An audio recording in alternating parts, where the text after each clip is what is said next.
Oke. Bismillahirrahmanirrahim. Assalamualaikum warahmatullahi wabarakatuh.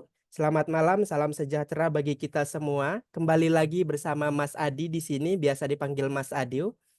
Mas Adi mewakili tim Foko Indonesia mengucapkan minal aizin wal faizin, mohon maaf lahir dan batin kepada bunda-bunda yang hadir di dalam Zoom ini. Barangkali tim Foko Indonesia, admin 1, 2, dan 3 mengalami low respon atau selama melaksanakan webinar, melaksanakan kelas terjadi hal-hal yang tidak berkenan, mohon sekali lagi dibukakan pintu maaf sebesar-besarnya. Nah, pada malam hari ini Mas Adiu akan menjadi moderator atau host selama 1 jam ke depan, menemani bunda-bunda belajar. Pokoknya teman-teman bunda-bunda ikuti arahan dari dosen maupun ikuti arahan dari hostnya, supaya nanti jalannya acara bunda-bunda mendapatkan hasil yang maksimal. Hasil apa, Mas? Belajar yang maksimal, fasilitas yang maksimal. Nah, tanpa berlama-lama kita akan belajar bareng dosen yang biasanya dosen ini tadi udah saya sebut ya namanya, tapi nanti beliau akan memperkenalkan diri kembali. Dosen ini menjadi dosen favorit di tahun 2023 dan dosen favorit juga di tahun 2024 di periode bulan Januari Februari kemarin yang sudah melaksanakan UKOM. Nah, keseruannya seperti apa, seenak apa, seasik apa belajar sama beliau, nanti kita buktikan, kita rasakan sendiri. Kalau gitu tanpa mengurangi rasa hormat, silakan Bu Adel untuk memperkenalkan diri terlebih dahulu. Oke, terima kasih Mas Adi atas kesempatannya. Oke, selamat malam Bunda. Assalamualaikum warahmatullahi wabarakatuh. Sehat semua ya Bunda-Bunda. Mas Adi juga sehat dengan keluarga ya Mas. Alhamdulillah sehat Oke. Ibu. Oke, ini karena masih suasana Lebaran Mas, jadi saya juga secara pribadi mohon maaf yang sebesar-besarnya dan saya ucapkan selamat Hari Raya Idul Fitri. Mohon maaf lahir dan batin. Kita mulai dari nol lagi gitu ya Mas ya. Nggih, dari nol Bu. Oke. Iya, seperti yang disampaikan Mas Adi tadi Bunda-Bunda, katanya tidak kenal maka tidak sayang gitu ya Bunda ya. Jadi saya perkenalkan nama saya Adele, biasa saya dipanggil Adel. Kebetulan saya itu mengajarnya di Tegal, di Akademi Kebidanan Siti Fatimah. Mungkin nanti Bunda-Bunda pada saat nanti sesi ada pertanyaan yang mungkin nanti ditanyakan, kalau memang misalnya saya jawab, akan saya jawab. Kalau memang tidak bisa saya jawab, akan menjadi PR bagi saya. Ya, mungkin begitu aja Mas Audi untuk perkenalannya. Mohon maaf ya Bunda, mungkin next nanti kita on kamera. Kebetulan saya lagi di luar ini. Matur suwun Mas Audi, saya kembalikan ke Mas Audi. Baik, terima kasih Bu Adel atas perkenalan dirinya. Bu Adel berasal dari Tegal, mengajar di Akademi Kebidanan Siti Fatimah. Beliau ini adalah sebagai orang tua, teman, sahabat bagi Mas Adil karena saya waktu ke Tegal itu pertama kali ketemu sama Bu Adel dan dibantu dikenalkan ke dosen A, B di kampus yang ada di Tegal. Pokoknya Bu Adel orang top dan teman-teman beruntung bertemu dengan beliau, menjadi link baru bagi teman-teman yang akan menjadi bidan profesional. Kalau gitu Bu Adel, izin langsung saya bantu share screen kan materinya ya Bu. Oke, monggo silakan Mas Audi. Oke, teman-teman boleh ketik di kolom chat apakah sudah tampil di layar teman-teman semua, bunda-bunda. Ini saya perbesar dulu. Apakah sudah tampil? Sudah ya?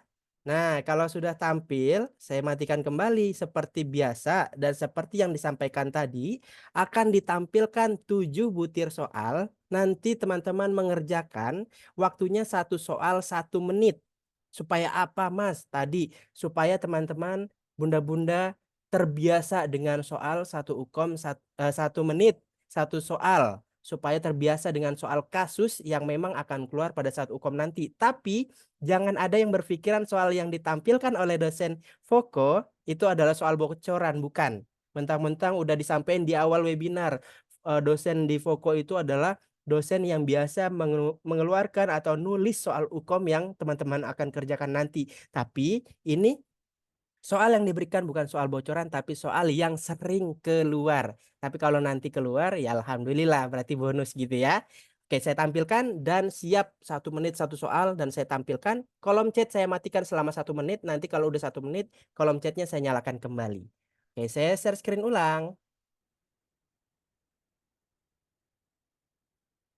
Baik, soalnya sudah tampil, boleh dikerjakan 1 menit dimulai dari sekarang.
5, 4, 3, 2, 1. Silakan diisi jawabannya.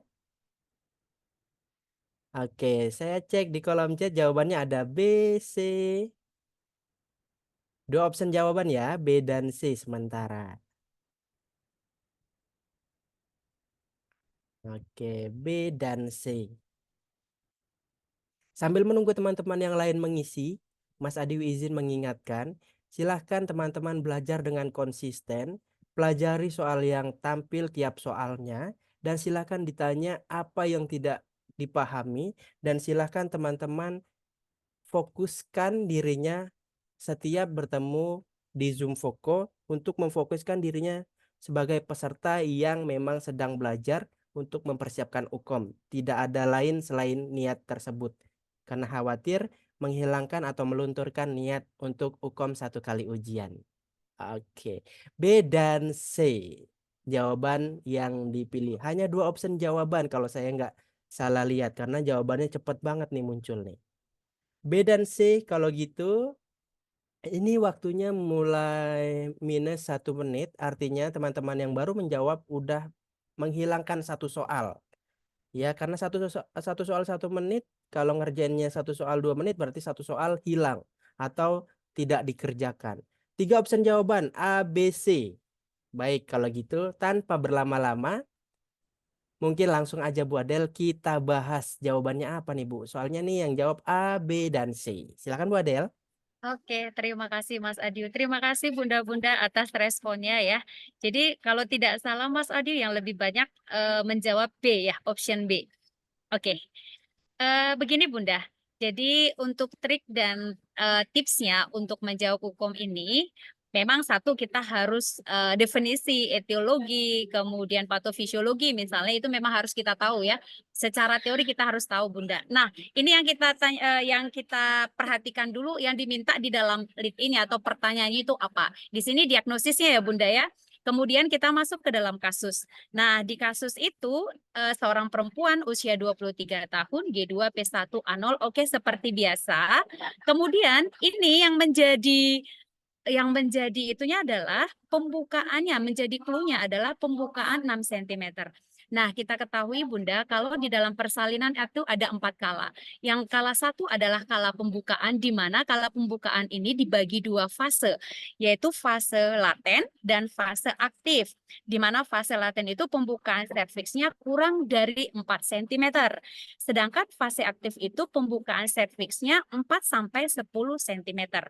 Akan tetapi di fase aktif ini dibagi 3 lagi Bunda. Jadi yang pertama adalah fase akselerasi, itu dari pembukaan 4, kemudian fase dilatasi maksimal dari pembukaan 4 sampai 9, dan yang ketiga adalah fase deselerasi, itu dari pembukaan 9 sampai dengan lengkap. Nah, jadi sudah jelas ya Bunda ya, untuk diagnosisnya dari pembukaannya saja sudah 6 cm, berarti ibunya sudah masuk kala 1 fase aktif dilatasi maksimal. Berarti jawabannya C ya Bunda ya. Karena memang di dalam kasus juga ketuban utuh kepala sudah di HOT 2 dan sutura merapat. Begitu, selamat Bunda yang menjawab opsi C ya Bunda. Nah ini dia untuk pembahasannya.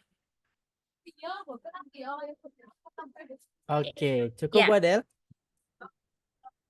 iya cukup. Baik, berarti jawaban tepatnya adalah yang C. Selamat yang jawabannya C. Ada nggak yang jawabannya C betul? Coba ketik di kolom chat. Betul. Yang betul siapa? Iya betul gitu. Kenapa Mas? Supaya teman-teman itu yang jawabannya betul terus bilang betul di kolom chat, memotivasi teman-teman yang lain dan memotivasi dirinya sendiri juga supaya di soal berikutnya kita harus betul lagi gitu ya. Bayangin kalau setiap hari kita belajar terus betul terus meningkat terus, kan motivasi atau di mindsetnya saya udah siap UKOM, biar begitu ya. Itu fungsinya bimbel. Oke, kunci jawabannya C. Pembahasannya sudah jelas, ABC-nya kenapa salah dan referensinya selalu diberikan di akhir supaya bunda-bunda semua bisa cek kembali untuk kesesuaian materi yang disampaikan. Kalau gitu Bu Adel, kita lanjut di soal Oke, nomor 2. siap Mas. Oke, terima kasih Bu Adel pembahasan soal nomor 1 ya Bu Adel. Oke. Oke, soal nomor 2 sudah tampil, waktunya 1 menit di layar sudah tampil. Boleh dimulai dari sekarang.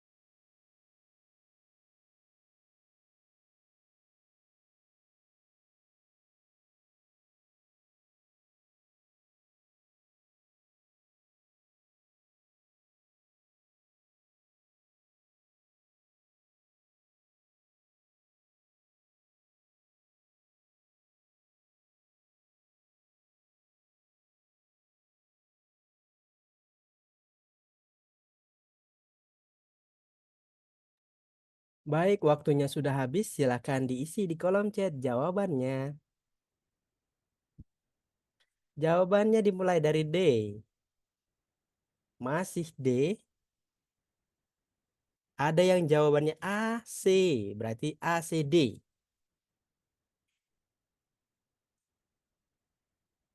Dicatat ya, hari ini betul berapa ya. Pada malam hari ini mengerjakan 7 soal, hari ini saya betul berapa. Terus dicatat sampai pertemuan kelasnya berakhir. Mengalami peningkatan atau penurunan nanti. Kalau misalnya meningkat berarti udah bagus, tapi kalau menurun berarti harus lebih rajin lagi belajarnya. Lebih aktif lagi tanya jawabnya. Oke, didominasi jawaban D. Partograf jawabannya. Paling banyak ya. Jawaban balik paling banyak belum tentu jawaban paling benar. Walaupun ini D berjamaah, nggak tahu betulnya berjamaah atau malah salah berjamaah. Kita nggak tahu ya. Nanti di akhir. Oke, jawabannya A, B, C, D, E. Semua jawaban dipilih, berarti laris manis. Waktunya sudah minus 1 menit 20 detik. Kalau gitu, Bu Adel boleh dibantu pembahasan soal nomor 2. Oke, terima kasih Mas Adi untuk soal nomor 2 ini rata semua benar ini Mas Adi. Wow. Jadi ya luar biasa paling hanya tadi beberapa orang yang pilih A ya Mas ya. Iya. Oke. Ya, terima kasih Bunda untuk responnya ya untuk soal nomor 2. Ya, betul Bunda, jawabannya adalah kartografi. Dokumen catatan apakah yang harus dilengkapi sesuai dengan kasus di atas. Kartograf itu kalau kita ketahui bersama ada itu ya Bunda alat bantu untuk memantau kemajuan di kala satu persalinan dan untuk memberi kita informasi dalam membuat keputusan. Kita ingat juga di dalam 5 benang merah ya Bunda, salah satunya yang paling atas itu adalah MKK, membuat keputusan klinik. Yang kedua adalah asuhan sayang ibu dan sayang bayi. Yang ketiga, pencegahan infeksi. Yang keempat, dokumentasi atau pencatatan. Dan yang kelima itu adalah rujukan. Karena bagaimanapun, jadi kalau yang namanya kartograf ini, semua persalinan secara normal itu wajib dilakukan dengan adanya dokumen kartograf. Jadi mungkin next Mas untuk slide jawabannya atau pembahasannya. Jadi tujuan dari utama penggunaan partograf ini ya satu untuk mencatat hasil observasinya. Maka di situ kan Bunda pembukaannya berapa, DCJ-nya berapa, HIS-nya berapa gitu ya Bunda ya. Jadi kalau misalnya HIS-nya kurang dari 3 kali dalam 10 menit, lamanya 30 atau 35 detik mungkin Bunda, itu mindset kita kemungkinan besar akan terjadi diagnosis yang namanya inersia uteri. Kalau sudah terjadi inersia uteri, tindakan kita apa sih yang harus kita lakukan? Apakah kita harus memberikan oksitosin atau misalnya kita harus melakukan rujukan sesuai dengan kasus pada klien ataupun pada ibu tersebut. Begitu ya Bunda ya. Jadi dokumen pada saat persalinan itu adalah partograf. Jadi di dalam partograf itu juga biodata ibu sudah ada ya Bunda ya. Kemudian yang menangani bidan siapa juga ada gitu ya. Mulesnya sejak kapan, kemudian DJJ-nya, urinnya, berapa cc yang sudah keluar seperti itu ya Bunda ya. Jadi termasuk juga dengan nanti tekanan darah, kemudian nadi maupun suhu ibu tersebut. Begitu ya Mas Adi ya. Jadi yang benar dokumen adalah partograf. Terima kasih Bunda. Harapan saya sih untuk jawaban nomor 2 ini nggak ada yang salah gitu ya. Oke, karena setiap persalinan ini harus dilakukan pada pencatatan partografnya. Seperti itu Mas Adio. Baik, siap. Terima kasih Bu Adel atas penjelasan soal Oke, nomor siap 2. Mas Adio.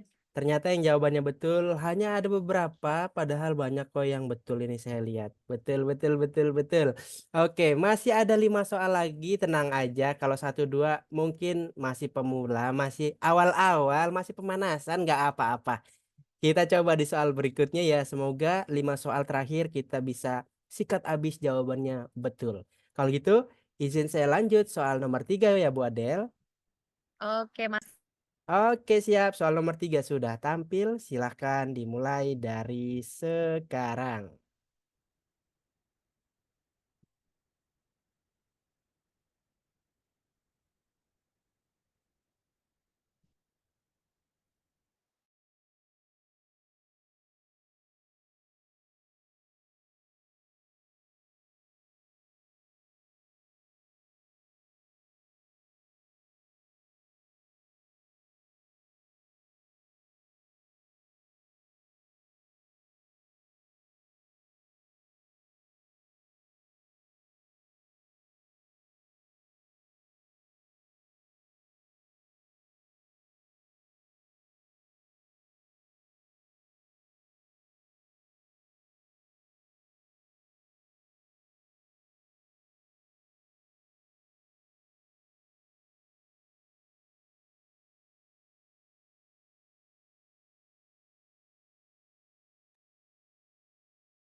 3, 2, 1. Waktunya habis, silahkan diisi di kolom chat. Jawaban diawali D, B, B, D, D, B, B, D, B, B.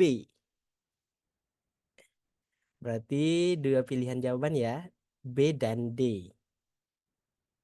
Masih ditunggu jawaban yang lain.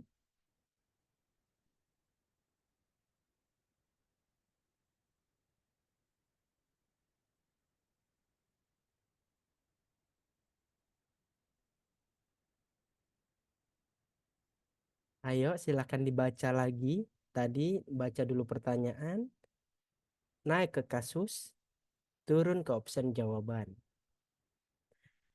Oke, A, B, C, D, E. Sekarang malahan.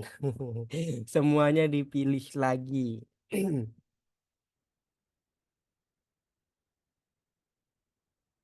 Paling banyak jawabannya di B.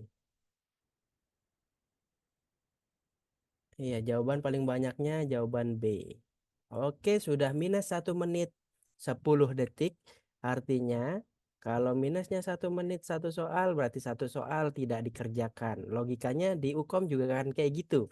Ada waktu 1 menit 1 soal, waktunya hitung mundur. Kalau gitu, silakan Bu Adel, soal nomor 3 boleh dibantu dibahas.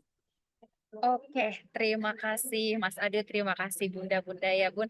Apapun jawabannya, apapun yang ditulis ya kita bahas bareng ya Bunda, kita belajar bareng di sini. Oke. Untuk kasus nomor 3 atau soal nomor 3, yang ditanyakan itu adalah data objek. Dalam manajemen asuhan kebidanan kita ada 2 data ya Bunda ya, data subjektif dan data objektif. Di mana data subjektif itu adalah data yang berasal dari pasien, sedangkan data objektif itu adalah data yang berasal dari bidan itu sendiri, gitu ya Bunda ya. Nah, pertanyaannya adalah apakah data objek yang menunjukkan ibu dalam proses persalinan? Nah, ada yang menjawab tadi dilatasi serviks, ada yang menjawab hasil pemeriksaan fisik. Nah, kalau hasil pemeriksaan fisik Bunda itu kan biasanya dari head to toe ya, dari ujung rambut sampai ujung kaki. Nah, tetapi kalau yang untuk di dalam proses persalinan, data objektif yang menunjukkan itu adalah dilatasi serviks. Nah, dilatasi serviks itu berarti adanya pembukaan. Nah, begini Bunda. Kalau kita berbicara tentang persalinan, coba definisinya dulu ya Bunda ya, kita ulang lagi, bahwa persalinan itu adalah proses di mana bayi, plasenta, dan selaput ketuban itu keluar dari uterus persalinan yang normal, yang disebut dengan normal itu kan Bunda, kalau memang kehamilan cukup bulan dan nggak ada disertai adanya penyulit gitu ya Bunda ya. Jadi kalau ibu itu sudah masuk infarti, itu uterus berkontraksi yang menyebabkan terjadinya dilatasi dan effacement. Jadi ada yang disebut dengan penipisan dan pelebaran di bagian serviknya.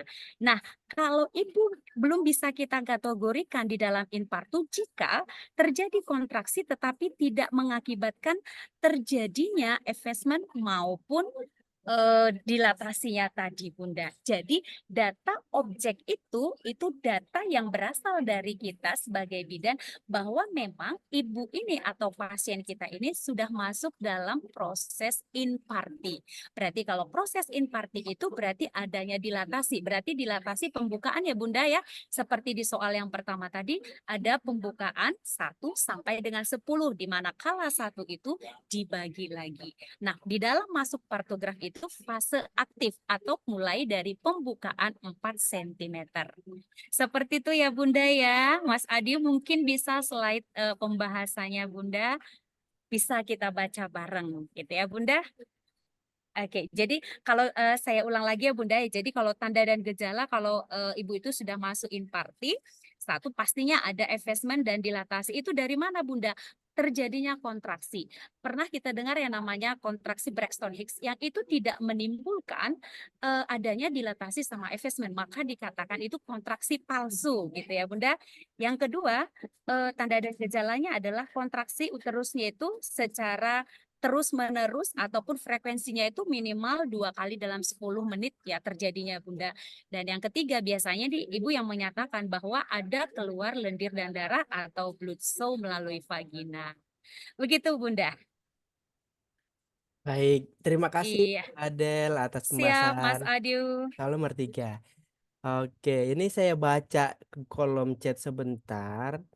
Banyak yang bilang betul, ada juga yang bilang salah. Berarti artinya walaupun salah, tetap ketik karena supaya termotivasi dan bersyukur. Walaupun salah, berarti nanti ke depannya, oh saya tahu saya salah karena apa. Gitu ya. Ada evaluasinya langsung begitu. Terus ada komen dari Kak Leni. Yes, betul. Alhamdulillah. Senang ikut bimbel. Nah, artinya dari Kak Leni mewakili teman-teman yang lain mungkin. Jadi kalau ikut bimbel itu ya rasanya kayak gini. Yang tadinya soal ukom itu atau ukom yang kita bayangkan. Katanya kata alumni ada yang nggak lulus. Ukom itu banyak banget soal yang sulit yang nggak kita pelajari. Karena mereka nggak belajar. Karena mereka nggak kenal sama soal ukom kayak gimana. Caranya kayak gimana untuk lulus. Kalau udah tahu kayak gini caranya, kira-kira coba boleh bantu diketik di kolom chat. Kira-kira kalau belajarnya seru kayak gini, seneng kayak gini, Ukom masih sulit atau gampang? Coba. Ukomnya masih sulit atau gampang kalau belajarnya kayak gini? Gampang, gampang, bismillah gampang. Ya, semoga nantinya Ukom semudah atau segampang yang kita pelajari di bimbel. Begitu ya. Tapi alumni-alumni sebelumnya banyak yang bilang Ukomnya jadi gampang. Pada saat melaksanakan pun gampang karena apa? Sudah terbiasa. Oke, kita lanjut atau udahan atau udah mulai pusing sampai soal nomor 3? Udah Mas, saya udah pusing nih soal nomor 3 gitu. Lanjut nggak? Enak ikut bimbel masuk apa tuh? Soalnya ditambah. Oh, soalnya ditambah. Amin, semoga keluar. Belajarnya sedikit-sedikit, lama-lama kita ngerti daripada soalnya banyak tapi malah kita nggak paham. Ya, pokoknya program di Voko itu udah di skema sedemikian rupa supaya dapat dimengerti dan menciptakan satu kali ujian langsung lulus. Oke, lanjut ya. Soal nomor 4. Kita lanjut kerjakan. Silakan soal nomor 4. Sudah tampil? Dimulai dari sekarang.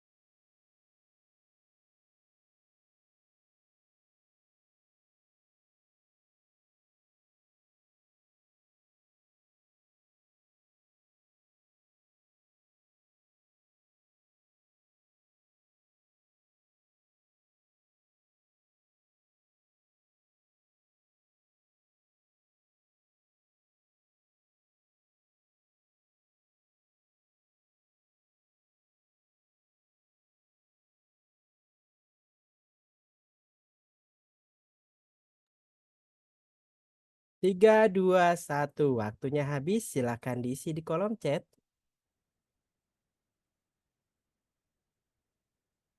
Oke, jawabannya ada A, D, D, E, B. A, B, D, E berarti. A, B, D, E ya jawabannya sementara. Jawab sesuai keyakinan diri sendiri aja, jangan ngikut jawaban yang sudah muncul. Biasakan jawab dengan pilihan sendiri, karena pada saat UKOM nanti jawabannya pun sendiri, karena duduknya masing-masing, komputernya masing-masing. Oke, jawabannya D, E, A. C belum ada ya C. Berarti A, B, D, E jawabannya. B dan D, nggak boleh jawab dua nih, nggak boleh nih. Jawabannya B dan D, nggak boleh. Harus salah satu. Silakan dipilih salah satunya.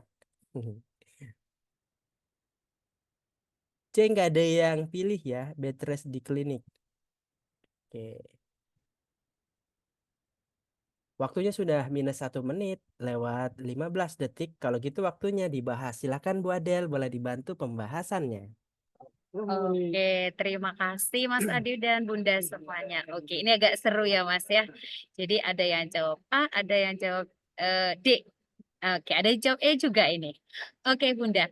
Jadi yang di sini yang ditanyakan adalah asuhan apakah yang paling tepat dilakukan pada kasus tersebut. Nah, ini asuhan ya Bunda ya, bukan diagnosanya. Jadi kita harus tahu dulu dari kasus di atas itu kira-kira diagnosanya apa gitu ya Bunda ya. Seorang perempuan dengan usia 30 tahun, G2 usia kehamilan 34 minggu, datang ke klinik atau ke tempat praktik mandiri bidan dengan adanya keluhan keluar gumpalan darah sejak 1 jam yang lalu. Dan ibu merasakan rasa nyeri pada daerah abdomennya dan dirasakannya juga gerakan janin itu berkurang. Nah ini sudah masuk hampir jatuh ke dalam tanda-tanda shock ya Bunda ya, di mana hasil pemeriksaan tekanan darahnya 100/60 gitu ya Bunda ya. Kemudian DJJ-nya positif tetapi kurang jelas. Nah, ini yang menjadi clue-nya lagi Bunda, palpasi sulit dilakukan. Ekstremitas bawah udem tampak bercak darah berwarna gumpal hitam. Nah, kira-kira Bunda, mungkin Bunda-Bunda bisa ngecek di dalam chat, ini diagnosanya kira-kira apa ya Bunda? Sebelum nanti kita jawab, apakah jawabannya A, apakah jawabannya D atau E? Mungkin Bunda-Bunda ada yang bisa menyampaikan? Ya, betul. Terima kasih Bunda. Ini sudah banyak yang menyampaikan bahwa diagnosanya adalah solusio plasenta. Oke, terima kasih Bunda. Nah, berarti kalau kita sudah tahu solusio plasenta, berarti itu termasuk salah satu kasus-kasus kegawat daruratan yang artinya harus kita tangani dengan segera.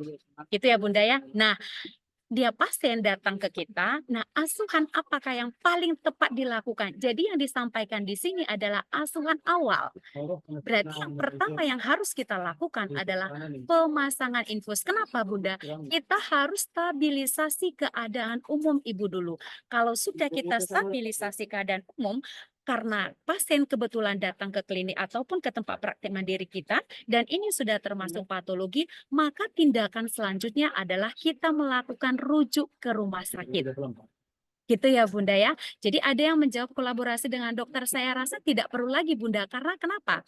Biasanya kalau kolaborasi itu tidak dalam kondisi gawat darurat. Ini sudah kondisi gawat darurat, kita harus segera mungkin menyelamatkan ibu maupun janinnya dengan cara kita melakukan stabilisasi umum dulu yang pertama, kemudian kita melakukan rujukan. Kalau bed rest di klinik tidak mungkin lagi Bunda, ya karena ini sudah bermasalah banget karena tadi saya sampaikan di awal bahwa sudah terjadi kasus-kasus gawat darurat karena solusio plasenta diagnosanya. Seperti itu ya Bunda ya. Tetapi kalau misalnya nanti ada pertanyaan lagi, nah ini kan asuhan apakah yang paling tepat dilakukan pada kasus tersebut? Tadi jawabannya adalah pemasangan infus. Tapi Bunda, ada kalanya soal itu menjawab tindakan selanjutnya apakah yang paling tepat dilakukan pada kasus tersebut, itu baru jawabannya adalah rujuk ke rumah sakit. Kenapa? Kalau sudah tindakan selanjutnya, berarti tindakan awal sudah dilaksanakan. Di mana tindakan awal itu ini sudah jatuh dalam keadaan pre-shock gitu ya Bunda ya. Harus kita stabilisasi keadaan umumnya dulu. Jadi jangan terkecoh ya Bunda ya. Kita harus membedakan itu asuhan, kita harus membedakan dengan tindakan. Begitu Bunda. Terima kasih Mas Adio. Oke, siap. Terima kasih Bu Adel atas Oke, pembahasan siap. singkat. Nah, teman-teman yang masih salah, nggak apa-apa ya. Masih terkecoh artinya, belum terbiasa, nggak apa-apa. Untuk yang memiliki pertanyaan, nanti ditanyakan di akhir ya, dicatat dulu di kertas kecilnya. Barangkali pertanyaan tersebut akan menjawab pada saat teman-teman menemukan soal yang sama. Oke, ini pembahasannya saya tampilkan. Jawaban betulnya adalah yang A. Oke, sekarang kita lanjut ke soal yang kelima.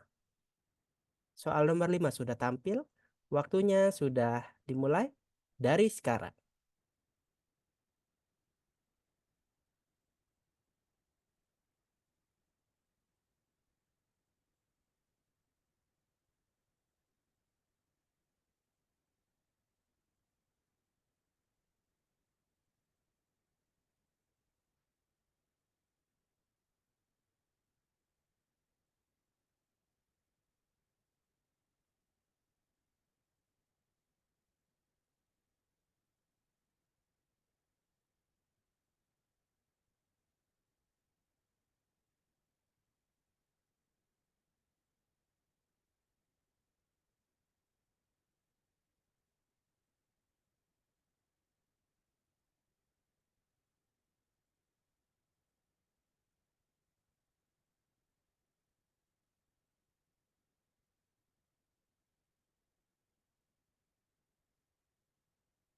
Oke, waktunya sudah habis. Silakan diisi di kolom chat jawabannya.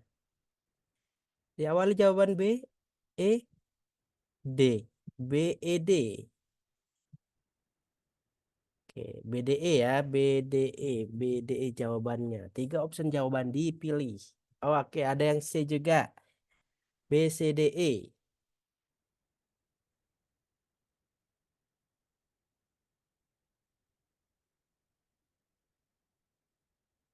Ada yang A, berarti A, B, C, D, E. Semua jawaban dipilih. Bagi teman-teman yang bikin story di WA, izin ya saya screenshot atau admin yang lain screenshot untuk diupload di Instagram untuk dokumentasi Foko Indonesia. Yang uploadnya di Instagram tag Foko Indonesia ya biar nanti di repost. Biar semakin rame. Oke, jawabannya semua dipilih A, B, C, D, E ya. Waktunya sudah minus 1 menit 10 detik. Kalau gitu waktunya kita bahas. Silakan Bu Adel dibahas soal nomor 5. Oke, terima kasih. Nah, ini paling seru ya, Mas ya. Jawaban nomor 5 semua opsi dijawab. Ada yang jawab A, B, C, D, E. Oke, nggak apa-apa ya, Bunda ya. Oke, di sini Bunda ditanyakan adalah langkah selanjutnya pada kasus di atas. Kemudian kita baca kasusnya bahwa ada seorang ibu yang mau melahirkan usia kehamilannya aterem, kemudian semua dalam kondisi baik ya, Bunda ya. Kemudian sudah masuk ini sudah masuk kala 2 ini Bunda. Kepala janin itu sudah tampak 5 sampai 6 cm di vulva. Nah, ininya clue yang paling ini ya Bunda, perineum itu terlihat kaku. Nah, kalau sudah perineum terlihat kaku, berarti tindakan kita selanjutnya adalah B, melakukan episiotomi mediolateral. Kan sekarang tidak boleh lagi kita melakukan episiotomi secara medial ya Bunda ya, harus mediolateral. Nah, kenapa?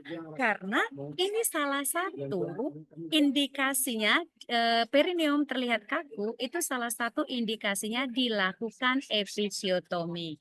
Mungkin Mas Adil bisa untuk slide pembahasannya. Oke, nah ini ada 4 kondisi yang harus seorang tenaga kesehatan khususnya bidan atau dokter ya dalam melakukan episiotomi. Kalau episiotomi itu tujuannya kan Bunda untuk memperlebar jalan lahir gitu ya Bunda ya. Jadi ada beberapa kasus yang dilakukan. Yang pertama adalah karena perineum kaku gitu Bunda. Jadi kalau perineumia kaku itu akan bisa menghambat terjadinya kala dua ini jadi macet gitu ya Bunda. Yang kedua, bayi besar itu dengan berat badannya lebih dari 4 kilogram. Kemudian adanya hambatan persalinan distosia, misalnya distosia bahu gitu ya Bunda ya. Kalau terjadi distosia bahu, kita harus melakukan episiotomi untuk memperlebar jalan lahirnya. Kemudian yang keempat itu adalah fetal distress atau gawat janin, di mana fetal distress ini kita katakan kalau DJJ-nya kurang dari 120 atau lebih dari 160 berarti janin sudah terjadi fetal distress. Nah, harus segera kita lakukan episiotomi karena kenapa? Kita harus mengeluarkan bayi secepat mungkin karena sudah terjadi fetal distress. Nah, begitu ya Bunda ya. Jadi clue-nya sudah jelas banget di situ Bunda. Perineum kaku. Jadi tindakan kita apa? Kalau yang tadi ada yang mencegah terjadinya defleksi yang terlalu cepat. Itu tujuannya kalau kita melakukan stand bagian tangan kiri kita itu yang 3 jari itu kan Bunda, kita menahan kepala. Itu tujuannya. Bukan karena perineumia kaku, bukan Bunda. Jadi tujuan dari tangan kiri kita berada di supaya nanti tidak terjadi defleksi karena kalau terjadi defleksi secara tiba-tiba bisa saja klitorisnya ikut robek. Jadi kan lebih sulit ya Bunda ya karena kita ketahui kalau klitoris itu lebih banyak pembuluh darahnya. Jadi kalau kita jahit ya berdarah, kita jahit ya berdarah. Nah, itu tujuannya kita melakukan yang namanya stenan. Seperti itu Bunda-bunda dan Mas Adi, terima kasih. Oke, terima kasih Bu Adel pembahasan Oke, soal nomor 6 ini. siap. Oke, ini Kak Rere nggak kebaca perineum kakunya. Ini dia, harus teliti lagi baca soalnya ya. Coba kita coba lagi teliti, baca soalnya dulu, soalnya minta apa, naik ke kasus, kasusnya terjadi apa, baca yang teliti, baru milih jawaban. Jangan baca soal, milih jawaban, nah pasti langsung ketemu jawabannya kalau kayak gitu. Oke, sekarang kita lanjut soal yang terakhir. Soal nomor 7. Kalau gitu, siap-siap. Ini dia soal yang ketujuh. Ini soal nomor 7 ya, Bu Adel. Betul, Oke. Mas. Oke, nanti saya ganti soal ini tipe aja, teman-teman. Yuk, silakan dimulai dari sekarang.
Waktunya sudah habis, silahkan diisi di kolom chat. Jawaban diawali E, B,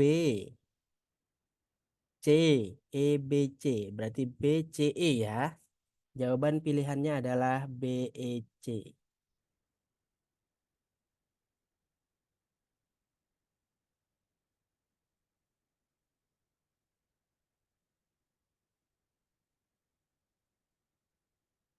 Jawaban terbanyak yaitu yang E, penurunan kepala 5/5. Apakah jawaban E betul berjamaah? Jawabannya masih beragam di hari pertama. Kita lihat di hari kedua, ketiga, dan hari terakhir pertemuan kelas bimbelnya. Bimbel Voko 3 jumlahnya 14 kali. Voko 2 pertemuannya 6 kali. Voko 1 pertemuannya 6 kali. Yang membedakan jumlah pertemuan dan fasilitas kelasnya. Jawabannya soal yang terakhir A, B, C, D, E semuanya dipilih. Lagi-lagi jawabannya laris. Oke, jawabannya laris manis semuanya dipilih dan sudah minus 1 menit 20 detik. Kalau gitu waktunya kita bahas dan ingat yang punya pertanyaan nanti setelah ini silakan ditanyakan ya. Nanti resen dulu. Silakan Bu Adel untuk dibahas soal nomor 7. Oke, terima kasih. Oh ya tipe ya Mas ya, harusnya nomor 7 maaf 7. ya Mas Siap, ya, oke. siap. Nanti saya ganti, Bu. Oke, siap.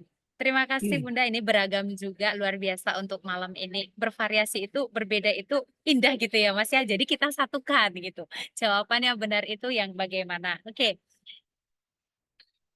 di sini untuk pertanyaannya adalah alasan yang paling tepat untuk melakukan rujukan pada kasus di atas. Nah, di atas kita lihat Bunda, memang pasien kita itu usianya 18 tahun. Kemudian dia hamil anak pertama, usia kehamilan sih nggak jadi masalah ya Bunda, 37 minggu. Kemudian mengeluh keluar darah lendir dari pervagina, berarti kemungkinan besar bahwa si pasien kita ini itu sudah masuk dalam infarksi. Kemudian di hasil anamnesis yang kita lakukan itu, mulusnya semakin sering gitu ya Bunda ya. Kemudian hasil pemeriksaannya juga semua masih dalam batas normal. Nah, di sini clue-nya adalah kepala masih bisa digoyangkan. Nah, mindset kita Bunda, kalau kepala masih bisa digoyangkan berarti kepala atau bagian terbawah janin itu belum engage gitu ya. Belum memasuki pintu atas panggul. Secara otomatis kalau sudah seperti itu kita harus lakukan rujukan. Kemungkinan besar apakah belum masuknya ke pintu atas panggul bisa saja karena memang terjadinya panggul sempit. Sehingga pada saat rencana pasien mau dirujuk itu tidak perlu dilakukan pemeriksaan dalam terlebih dahulu. Karena kenapa? Ya karena memang ibunya sudah masuk dalam proses persalinan ataupun infarksi, tetapi pada perlimaan kita itu penurunan kepalanya tuh masih 5/5 yang artinya masih bisa digoyangkan. Begitu ya Bunda ya.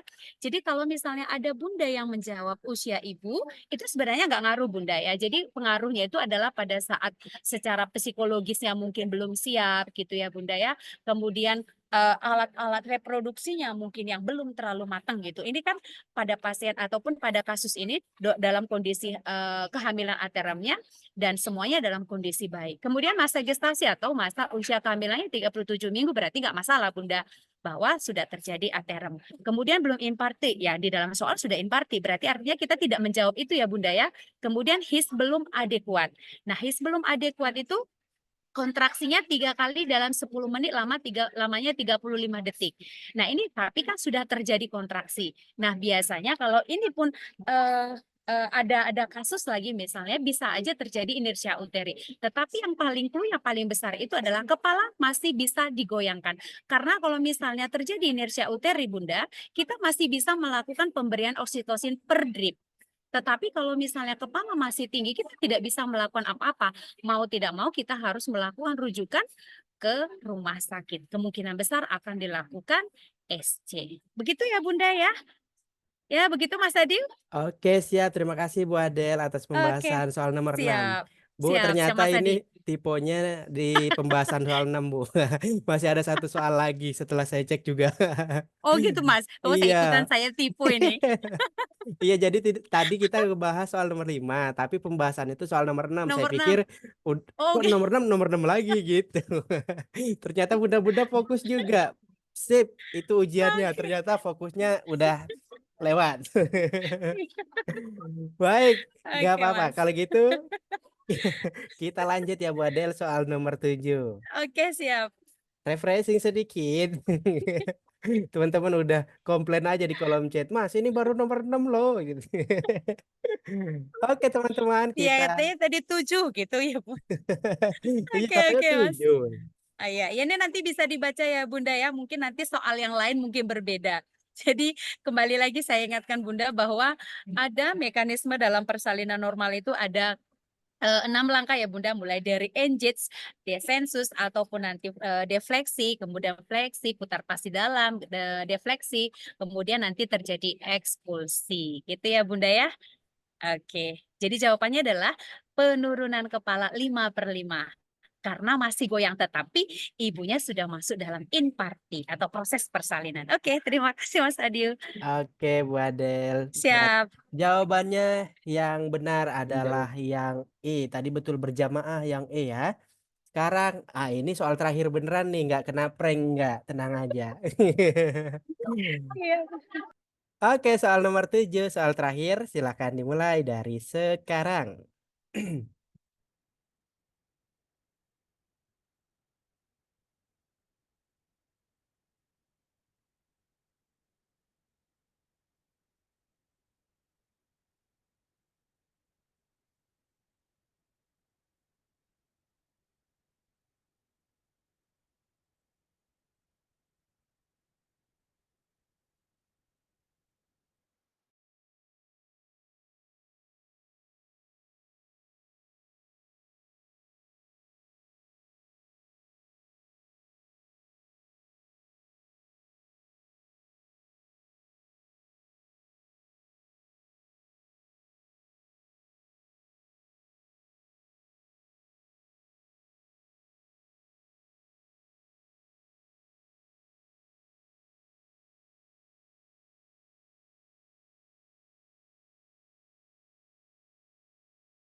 Oke, waktunya sudah habis. Silakan dijawab di kolom chat. Jawabannya diawali E lagi masih E lagi, E lagi, E lagi. Wih, semuanya E nih, seragam nih soal terakhir nih.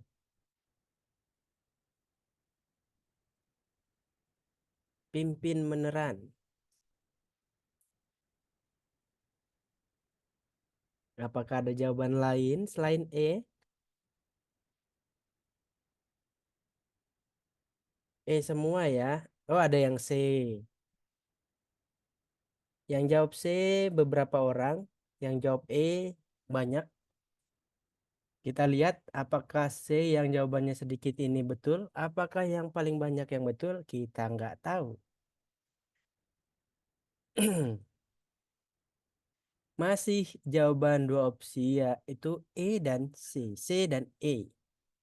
Jangan lupa dicatat ya, pertemuan pada malam hari ini betulnya berapa, supaya di malam berikutnya bunda-bunda bisa tahu mengalami peningkatan atau malah mengalami penurunan proses belajarnya. Oke, sudah minus 1 menit 20 detik. Waktunya kita bahas. Silakan Bu Adel, dibantu pembahasannya. Oke, terima kasih Mas Adi. Ini the last question ya Mas ya, Ya, pertanyaan terakhir. Ini benar yang nomor 7 ya Bunda ya? Oke, jadi untuk yang nomor 7 ini yang ditanyakan adalah tindakan apakah yang paling tepat kasus di atas. Nah, kita perhatikan Bunda, di dalam kasus itu ada pasien datang dengan usia 29 tahun G1, kehamilannya aterem, kemudian ibu ini merasakan adanya ingin meneran ya Bunda ya. Kemudian hasil pemeriksaannya semua dalam kondisi normal, kontraksinya juga bagus ini 5 kali dalam 10 menit, lamanya 45 detik. Nah, ini dia Bunda, pembukaan lengkap dan penurunan kepalanya sudah di station 0. Station 0 itu berarti sudah di perineumnya ya Bunda ya, ketuban pecah spontan atau di hot 4-nya gitu Bunda.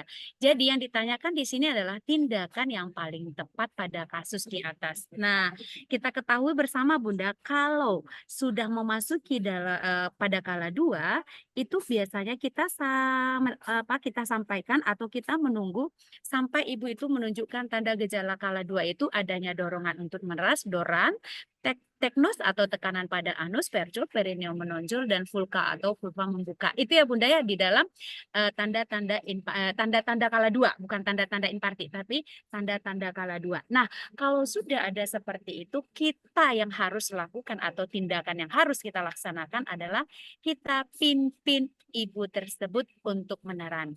Nah, bagaimana cara meneran yang baik? Itu sudah harusnya di kala 1 atau di awal ibu itu datang sudah harus kita menjelaskan asuhan yang kita berikan ya Bunda ya, bagaimana cara meneran yang baik. Sehingga nanti tidak ada lagi istilahnya bidan itu ini ya Bunda ya. Jadi ini eh ayo apa namanya? Dorong, tapi mau pintar apa segala macam. Kita kan nggak boleh seperti itu ya Bunda ya. Bagaimanapun ingat 5 benang merah itu salah satunya adalah asuhan sayang ibu yang artinya ya kita harus empati terhadap pasien kita. Bagaimana sih sebenarnya orang yang sudah pernah melahirkan seperti itu. Jadi kita harus ada rasa empati. Jadi jawaban yang benar adalah pimpin meneran. Kalau kolaborasi dengan dokter kan nggak perlu ya Bunda ya. Ini semua dalam kondisi normal. Kita ingat Bunda bahwa kalau semua dalam kondisi normal itu adalah wewenangnya kita. Tetapi kalau sudah patologi seperti yang tadi ada solusio plasenta, kita wajib melakukan tindakan selanjutnya apakah kita melakukan rujukan gitu ya Bunda ya untuk dilakukan tindakan apakah SC atau apa gitu. Kemudian berikan injeksi oksitosin itu tidak perlu Bunda. Kenapa? Karena kontraksinya baik. 5 kali dalam 10 lamanya 45 detik. Berarti sudah adekuat dong oksitosinnya jadi nggak perlu kita berikan lagi. Justru berbahaya kalau kita memberikan nanti oksitosin yang dari luar gitu Bunda. Kemudian posisikan ibu senyaman mungkin. Nah, ini di awal juga sudah kita sampaikan di mana di kala 1 itu kita menyampaikan sekarang kan untuk melahirkan terserah ibu ya Bunda ya. Senyamannya ibu dalam memposisikan ibu itu mau melahirkan bagaimana. Kebanyakan atau mayoritas kan biasanya Bunda masih setengah duduk gitu ya Bunda, yang pasti tidak tidur terlentang. Kemudian kita observasi tunggu sampai bayi lahir spontan. Nah, ini kita observasi doang, berarti kita tidak ada tindakan. Sementara di sini kalau misalnya tanda gejala kala 2 itu sudah ada, kita siap-siap dong Bunda gitu dengan mimpin persalinan dengan cara apa? Tangan kiri kita di mana, tangan kanan kita di mana. Pada saat kapan ibu kita suruh untuk meneran seperti itu. Begitu ya Bunda ya. Terima kasih Mas Adiu. Oke, siap. Terima kasih Bu Adel pembahasan soal Siap, nomor siap Mas 7. Adiu. Baik, teman-teman sudah habis 1 sampai 7 soal. Silakan ketik betulnya berapa dan dicatat juga di bukunya. Jangan cuma ketik tapi ditulis di buku catatannya ya. Nah, silakan yang mau bertanya boleh mengajukan pertanyaannya langsung ke mikrofon saja. Karena masih ada waktu. Begitu ya Bu Adel ya, yang tanya jawab Bu Adel. Oke, siap Mas. Oke, silakan yang mau bertanya, dinyalakan mikrofonnya. Namanya siapa? Yang masih bingung, silakan. Kalau kalau nanyanya di kolom chat itu pasti ketumpuk sama chat-chat yang baru masuk. Jadi langsung nyalain mikrofonnya saja. Ada Kak Siti Istibsyaroh. Silakan Kak, dinyalakan mikrofonnya. Sebentar, saya nyalain dulu dari sini. Nah, silakan Kak Siti. Ya, Silakan siapa Kak. ya? Untuk pembahasan Siti soal sudah Syarah, Siti Syarah. untuk Saya pembahasan Mas Koko, Mas Koko. Bentar Bu. Sesinya yang bertanya ini Kak Siti Isti. Silakan Kak Siti Isti pertanyaannya. untuk pembahasan soal, alhamdulillah Ah, sudah jelas Mas. Cuma siap. masukan saja buat tim Fuku, soalnya ditambah jadi 10 lah Mas. Ditambah 10 gitu ya Bu. Siap. Itu aja Oke, Bu Siti. makasih ya, siap, makasih Mas. Siap. Berarti Oke. senang ya Mas ya. Seneng Jadi berarti Bu. semakin banyak pertanyaan bukannya semakin mumet gitu ya. Luar Heeh. biasa Bunda-bunda. Oke. Pak, mohon maaf izin bertanya. Monggo. Sebentar. Ini saya selesaikan dulu Kak Siti Isti. Terus yang berikutnya tadi Kak Siti Aminah ya. Ya, Silakan Kak Siti Aminah. ya betul. Makasih Mas. Saya Siap. setuju ya. Ditambah soalnya tuh 10 ya minimal gitu.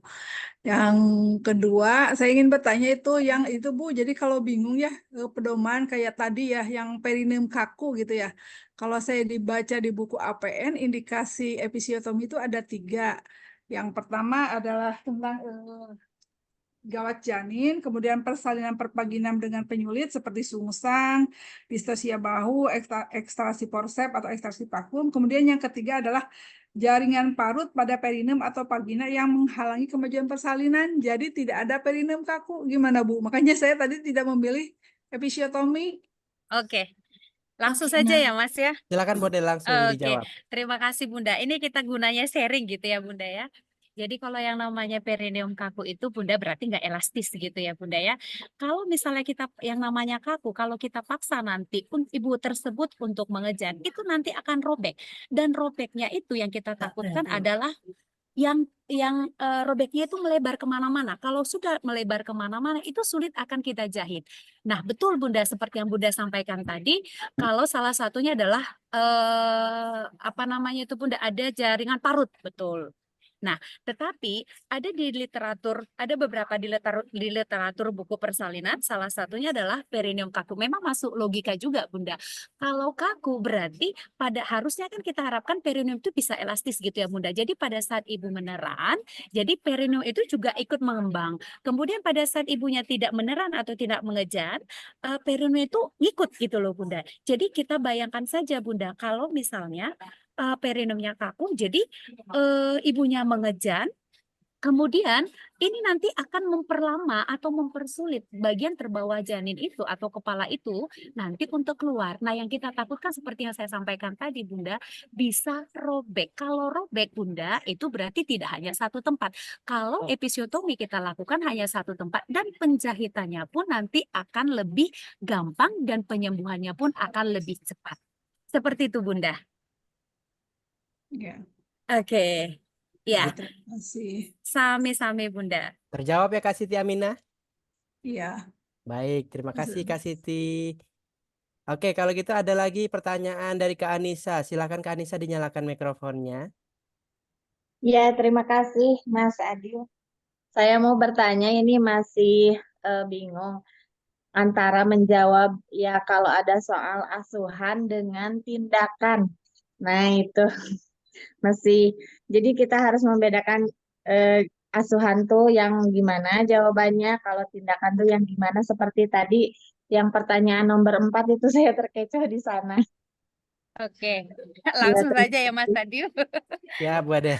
Oke, siap. Terima kasih Bunda atas pertanyaannya. Apa yang bisa kita bedakan antara asuhan dan tindakan? Ya, kalau tindakan kan Bunda ada tindakan awal, ada tindakan selanjutnya gitu ya Bunda ya. Tapi kalau memang asuhan itu apa yang harus kita lakukan dengan kasus atau apa yang harus kita lakukan dengan diagnosa pasien itu datang pertama kali ke kita. Maka nanti Bunda kita harus jelas-jelas nanti membaca di dalam soal. Yang diminta itu asuhan atau tindakan. Jadi kalau misalnya seperti yang tadi, pada saat pasien datang dengan kondisi gawat darurat, tindakan apa yang harus kita lakukan itu bisa jadi satu, stabilisasi keadaan umumnya, dua, rujuk atau apa segala macam. Nah, ada juga nanti akan perbedaannya. Kalau terjadi ada kasus-kasus gawat darurat, asuhan apa yang akan kita lakukan? Biasanya itu bukan stabilisasi, Bunda. Walaupun misalnya pemberian oksigen, kemudian memasang infus adalah salah satu tindakan stabilisasi keadaan umumnya. Biasanya kalau asuhan itu one by one. Jadi misalnya pemasangan oksigen, kemudian pemasangan infus seperti itu Bunda. Dan asuhan itu yang kita yang melakukan. Nah, tindakan selanjutnya itu biasanya Bunda sudah dilakukan tindakan awal sehingga nanti kita akan melakukan tindakan selanjutnya. Dan biasanya tindakan selanjutnya ini tidak lain dan tidak bukan adalah kita melakukan rujukan. Nah, sebagai contoh Bunda, kalau terjadi atonia uteri misalnya, asuhan kita yang pertama kita lakukan adalah pasang infus. Itu dulu Bunda. Baru tindakan mungkin langsung ya Bunda. Tindakan kita selanjutnya setelah itu apa? Mungkin sebelum kita melakukan KBI atau kompresi bimanual internal, kita harus membersihkan dulu bekuan-bekuan. Jangan sampai ada bekuan darah. Karena bekuan-bekuan darah itu bisa nanti menghambat terjadinya kontraksi. Baru setelah kita bersihkan bekuan darah, kemudian tetap tidak terjadi adekuat yang untuk kontraksinya, maka kita lakukan KBI. Berarti KBI itu adalah tindakan selanjutnya. Begitu Bunda.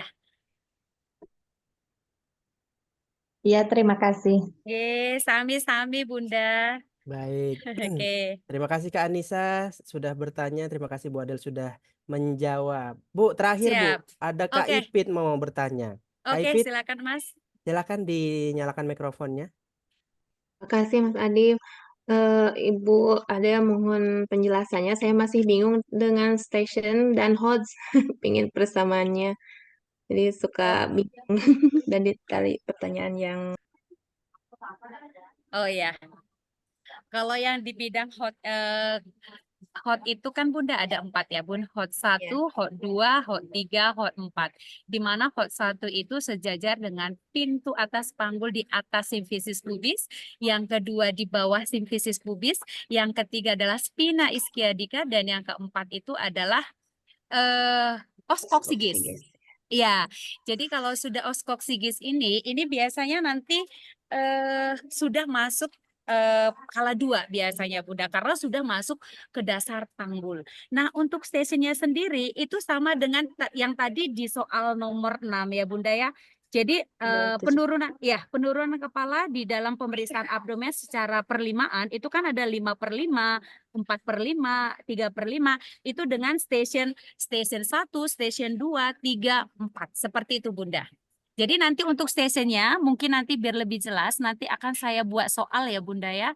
Jadi biar lebih kalau biasanya kalau di hot itu biasa ditanyakan kepala sudah memasuki pintu atas panggul sejajar dengan atas simfisis. Dia biasanya pertanyaannya itu di hot berapakah pada kasus di atas. Nah, kita harus ingat aja Bunda secara teori hot 1 itu atas simfisis, hot 2 di bawah simfisis, kemudian hot 3 itu spina ischiadica dan hot 4 itu adalah oskoksigis. Artinya station itu kan ada +1 -1 gitu ya Bunda ya. Jadi itu penurunan semua atau desen semuanya. Gitu Bunda. Jadi ada hubungannya dengan yang tadi yang saya sampaikan di pembahasan nomor 6. Itu tadi ada penurunan kepala dengan cara perlimaan. Makanya ada yang 5/5, 4/5, 3/5 bahkan sampai 0/5. Yang artinya kalau sudah 0/5 itu sudah kepala itu di perineum. 5 sampai 6 cm sudah kelihatan. Begitu Bunda. Ya, terima kasih, Bu. Oke, siap Mas, Mas. boleh Siap nyambung Bunda. nggak, Bu? Iya Kak, siapa Kak? Boleh nyambung nggak pertanyaannya? Sudah habis Kak sesi pertanyaannya Sudah sudah. bagus ya. Besok ketemu lagi sama Bu Adel, nanti ditanyakan lagi. Nah, ya, Gitu Kak Siti terima Aminah. kasih. Baik, Ya. Bu Adel punya slide terakhir untuk menutup pertemuan pada malam hari ini. Saya lanjut slide terakhir ya Bu Adel.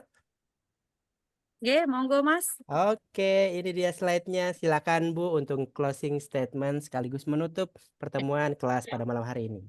Oke, terima kasih Bunda. Ini sebenarnya bukan closing ya Mas ya, tapi sekedar pantun saja. Kebetulan Siap. kita masih suasana Lebaran ya Bunda ya. Jadi sebelum saya bacakan pantun saya, Bunda-Bunda mungkin tadi ada yang mau bertanya, mungkin besok sesi ya. Karena memang saya lebih enaknya ada sharing gitu. Mungkin Betul. saya belum baca, mungkin Bunda-Bunda semua bisa memberikan apa ya masukan-masukan sama gitu. Jadi karena di sini kita belajar ya Mas ya, tidak ada yang menggurui enggak. Jadi kita sama-sama belajar di sini. Oke, saya bacakan aja ya Mas, Bunda-bunda semuanya untuk sesi terakhir atau slide terakhir saya di sini Bunda. Ya. Oke, saya bacakan pantunnya ya Mas, bilangnya cakep ya Mas. Siap. Oke, sarapan pagi dengan roti Cakep. sebelum berangkat pergi bekerja. Cakep. Selamat Hari Raya Idul Fitri buat bunda-bunda semuanya. Eh. Oke. Terima kasih Bu Terima kasih Adel. bunda-bunda semuanya, luar biasa untuk malam ini. G Bunda. Baik, terima kasih Bu Adel atas ilmu dan waktunya pada malam hari ini. Sampai jumpa di pertemuan besok Bu Adel. Oke, siap. Matur nuwun Mas, matur nuwun bunda-bunda Ye. semuanya. Sehat selalu. Mohon maaf kalau misalnya masih kurang ya Bunda ya. Pertemuan berikutnya akan kita bahas dan membahas lagi. Terima kasih Mas Adiu. Saya mohon lift ya Mas Adiu ya. Siap. Baik Ibu Adel. Matur suwun. Assalamualaikum warahmatullahi wabarakatuh. Waalaikumsalam warahmatullahi wabarakatuh. Baik, bunda-bunda semua, alhamdulillah kelas pertama kita sudah selesai. Jangan lupa di setiap akhir pertemuan itu ada absensi. Silakan absen dulu. Linknya sudah dikirim di kolom chat. PPT-nya dan rekaman Zoom akan dikirim ke grup. Biasanya proses upload itu butuh waktu 15 menit. Jadi 15 menit sampai 20 menit dari sekarang setelah saya matikan itu nanti dikirim ke dalam grup rekamannya gitu ya. Sudah absen Mas? Siap, yang sudah absen. Untuk absen tidak dikirim ke grup WA ya, karena absen itu sifatnya siapa yang hadir. Jadi kalau di grup WA walaupun nggak hadir bisa absen dong, ya kan? Jadi absennya dikirim di Zoom pada saat Zoom terakhir. Nama dosennya Bu Adel. Nama dosennya namanya Bu Adel. ADEL. Oke, saya stop rekamannya dulu supaya tidak terlalu panjang rekamannya.